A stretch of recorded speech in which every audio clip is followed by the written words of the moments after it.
Okay. Ma Mash 1231 wants to know if you can go home after boot camp. You go straight to A school after boot camp. And if you are going to Pensacola and, like, I could have put in a leave request chit because I didn't class up and I didn't do anything for 2 months. I was here doing jack shit. Like, I could have gone home on leave, put in request chit, put in an out-of-bounds chit. Like, you have to do all this. It's a huge process. You have to fill out an itinerary, where you're going to be, the plane tickets, how you're going to afford it. And you have to, it's bullshit. But you can go. But now that I'm classed up, I'm not going to have time to go until after. And for me, because I'm probably going to go to C school, I'm not going to be able to go home. Okay. Right after boot camp, you go to A school. At least for Pensacola. I don't know how other commands work. I don't know how other A schools work. I can only base it off of what I've been to, so I don't really know all of it. But here, boot camp, straight to A school. You do not go home after boot camp. You go to your A school. Even if you're APAC undesignated, you come here or wherever for a week or so, a month, however long it takes you to class up to learn your shit. And then you can go home for 2 weeks. You get 2 weeks leave, but you use your leave time. And you can sign up for rap duty. Like, that's a whole other video. If you want to learn rap duty, I'll just talk about it right now. So, okay, people who come to A school here, straight from boot camp, say they have a rate like ABE, they class up pretty quick, they don't have a C school, they can just put in their 2 weeks leave after A school and go home. So, you go home, and instead of burning your 2 weeks of leave, because you accrue leave, like you have to use your leave, it's not free and shit.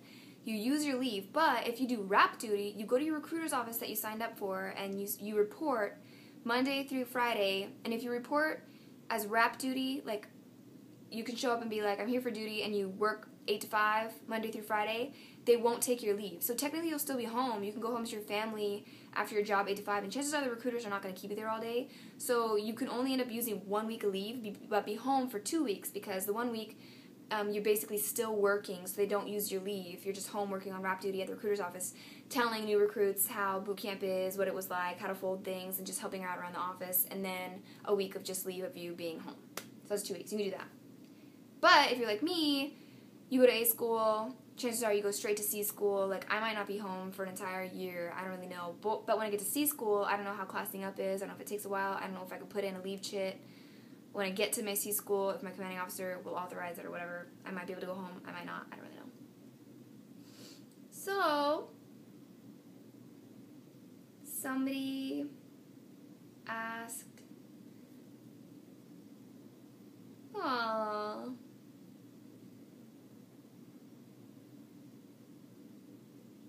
This is a very sweet comment from Kay Carney. Kay Carney, your son is going to boot camp in December, and he's going to have snow duty. Oh, that sucks. I got to boot camp in April, so there wasn't any snow left, but you're going to have snow watch. You're going to get up and shovel snow in the middle of the night, which really sucks, but congratulations to him, and what a good decision. And you were an AE. There's so many AEs. I was this close to being an AE, but they made me an ATO, and that's fine because I love ATO. So, anyway, I want to thank you for that comment. That was really nice. And this is only 3 minutes long, so I'm going to open up another video, blip, and answer some questions in here. I'm trying to catch up, and if I've missed anything, I'm so sorry. And if it takes me a while, somebody asked what the hell happened. What got me interested in being in the Navy? I'm sure you've answered this question before. Yes, I've answered it 1,000 times, and I've got a video about it, why I've joined the Navy. It's called, like, I'm joining the Navy or something. And all those, I don't want to be repetitive for those that have been watching, but you can search through my videos, and that answer is there. I think it's called Why I Joined the Navy, or I Am Joining the Navy, or something like that.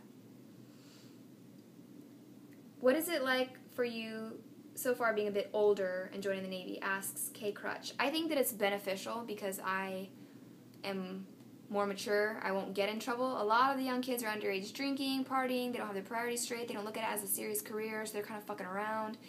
But me, because I'm older and more mature, and because I understand the politics of it all, it doesn't bother me as much. Like, they're not used to being told what to do, what to eat, when to wake up. Like, they're like, oh my gosh, I left my mom's house to be treated even more like a kid. Like, I expected that. So I think it's beneficial to be my age in the Navy because I'm wise to this, and I'm not mad about anything because I have been informed.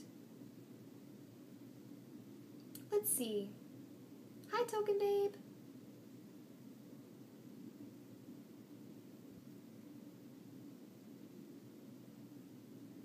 Patrick, an LPO. Holy cow. Hi, petty officer. It's always nerve-wracking if a petty officer comments on one of my videos. I don't know what to say. But he basically makes a really good point. And back to one of my videos about someone asking how males treat females in the Navy. He said that he's learned that women in the workplace is as big as a deal as you make it. Guys will say you have to be either completely professional or a complete slut. It's ridiculous. Be yourself. If you're flirtatious or silly, whatever, be it. Just do your job well. And any good LPO, chief, or officer will respect anyone, not just females, much more for just being themselves. I agree. If you want to sleep with 1 million people, you can sleep with 1 million people. But if you show up, do your fucking job, that's all that really matters, really. Like, you can be whoever you want to be as long as it's not against Navy rules and shit. But as long as you're a good sailor, you're a good sailor. Show up and do your job, really. 10, 12 liters, yeah, it's a lot of water. Oh, and Zaffer1000 says, please do not say the F word. My mother said I can't watch your videos anymore, and I love to watch your videos. Please be more careful with that.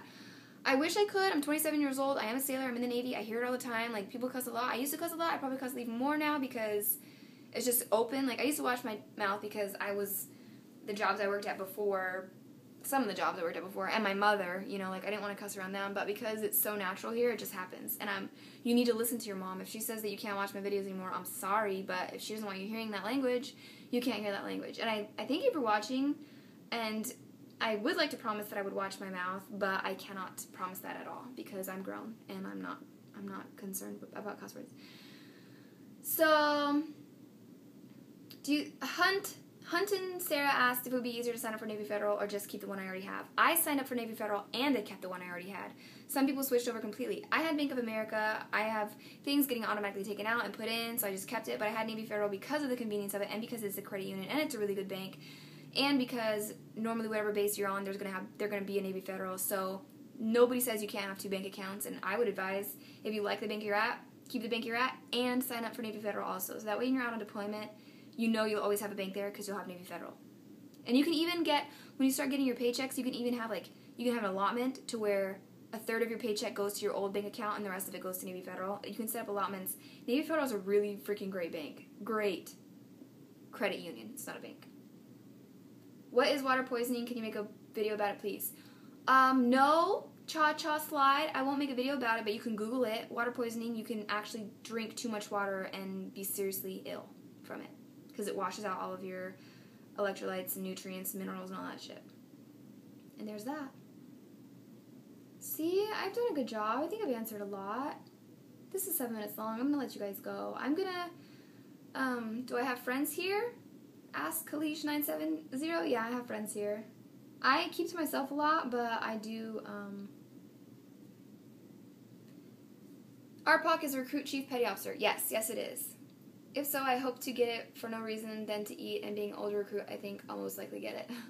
Yes, being an older recruit, we'll most likely get it. But, Navy Man 2579, I advise you to let whoever become RPOC become it first, because they'll almost always fire the first RPOC because he'll screw up. So let the RPOC be RPOC and screw up, but go study the Red Book. You don't have to know what a Red Book is now, but when you get into the boot camp, ask for the Red Book that talks about RPOC, and you can read all about his duties, and then you can challenge him when you're more comfortable to the point where you know you won't get fired. Because when you're thrown in to be the RPOC and you're the very first one, they'll expect you to know everything, and you won't know anything, and you'll get fired. So be very careful. If you really want to rate, I would advise kicking back the first week or so and watching people fuck up, and then studying the Red Book and challenging them and watching what they do, and then becoming the RPOC so that you won't get fired.